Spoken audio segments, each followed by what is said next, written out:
Hello YouTube. This is a video about the BBC, and it's a small compilation of research that I've done into the actions of the BBC, and through doing so I'm attempting to get to the bottom of whether the BBC is actually a fair and unbiased organisation as it claims to be, and whether it actually presents the news as it is, or it's actually attempting to manufacture news items, let's say. So I spent a little bit of time and I've done a little bit of research into what the BBC have been up to over recent years, and I'd like to just present a few items to you, and then when I've done so, I'd like to hear any comments you've got based upon what I've got to say. Right, well, first of all, we'll have a look at this chap here. Now, probably about 12 years ago, we used to have a chap on British television called David Bellamy, and he was a very popular man, a very cheerful chap. He used to present, he's a botanist, and he used to present programs which were associated with the natural world, let's say,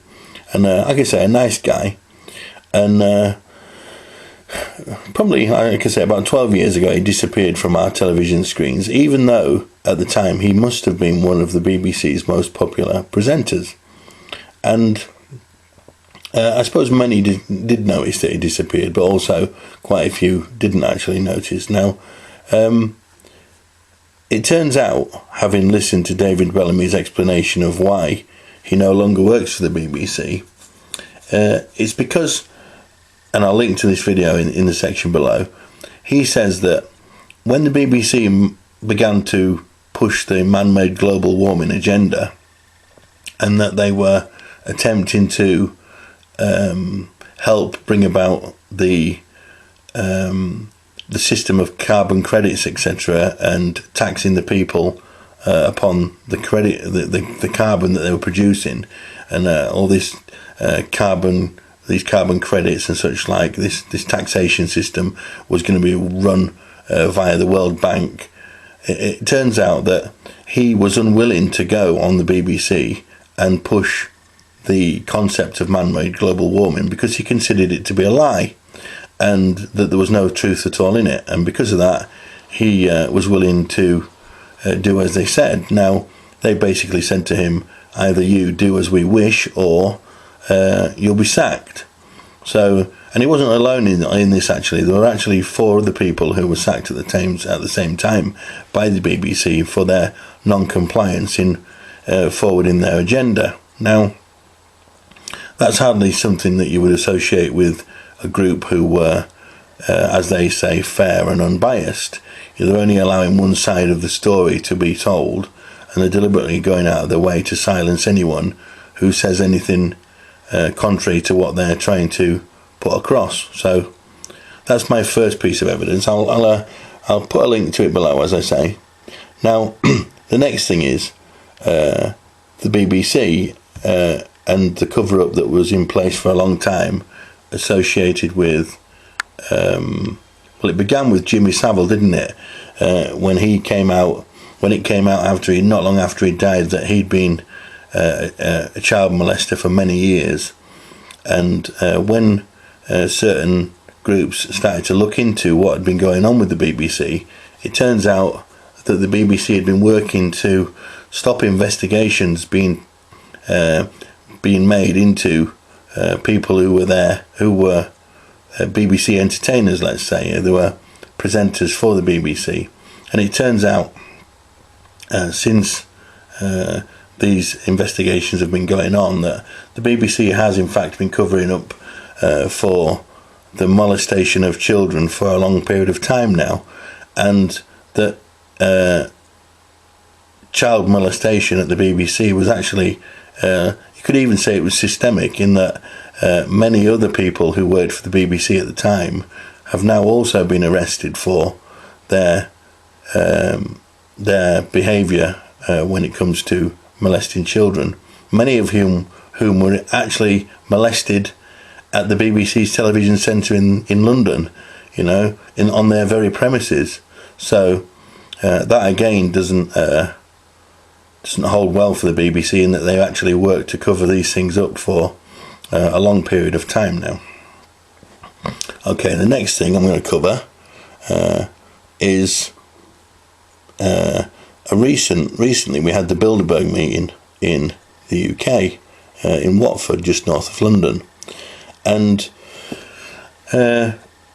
having watched what's been going on with the Bilderberg group for a long period of time now, well, probably for the last 5 years, and studied what they've been getting up to around the globe, and the fact that the mainstream media, including the BBC, has made no effort whatsoever to cover the actions of these people. It didn't surprise me when last weekend, when the Bilderberg meeting took place in as I say, in Watford, just north of London, it didn't come as a surprise when it turns out that the BBC actually dressed up a group of people in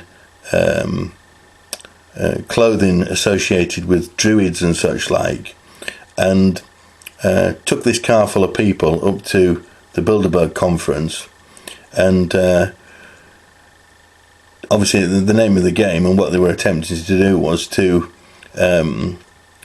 humiliate the people who had real grievances at the Bilderberg meeting, the real protesters, these dressed up BBC people and the guys that accompanied them with the cameras. They were merely there to create a false story and to, as I say, humiliate and belittle the people who had turned up from around the globe in order to shed the light of attention on these people at the Bilderberg meeting. You know, the criminals who were actually meeting inside, the Grove Hotel. So again, that doesn't show that the BBC are in any way a fair and unbiased group when it comes to covering the news. I mean, to me, the only reason that they actually did send people up to the Bilderberg meeting was to belittle people, as I say, and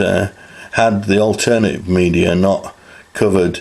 the Bilderberg meeting in the great depth that it did, I'm sure that the BBC wouldn't have set about attempting to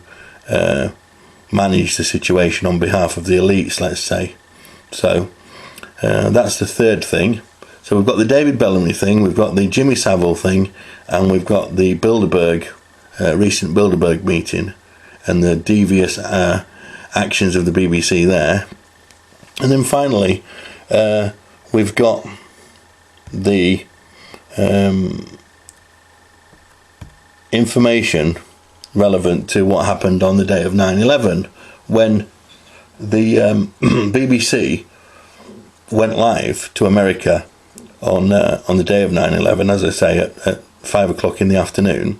and they began to report the collapse of a building called the Salomon Brothers building, which was Building 7 in the World Trade Center complex. It was the last building to be constructed. It was constructed in, I think, 1981, and the building collapsed actually did collapse at 20 past 5 in the afternoon, but the BBC mistakenly went live at 5 o'clock to the US, to their reporter with the New York skyline in the background, and they reported that the building had actually collapsed, when once you understand what the building looks like, the building is actually stood up still in the background behind the lady presenter. So where did the BBC get the information from? Who fed the BBC the information on the day? Because whoever it was clearly made a mistake, and they brought the building down at the wrong time. Whether they had told the BBC too soon, or whether the building was felled too late for some reason, I don't know. But the fact that the BBC went live to New York and attempted to cover a building's collapse when the building was actually still stood there in the background behind the presenter, I'm sure even the most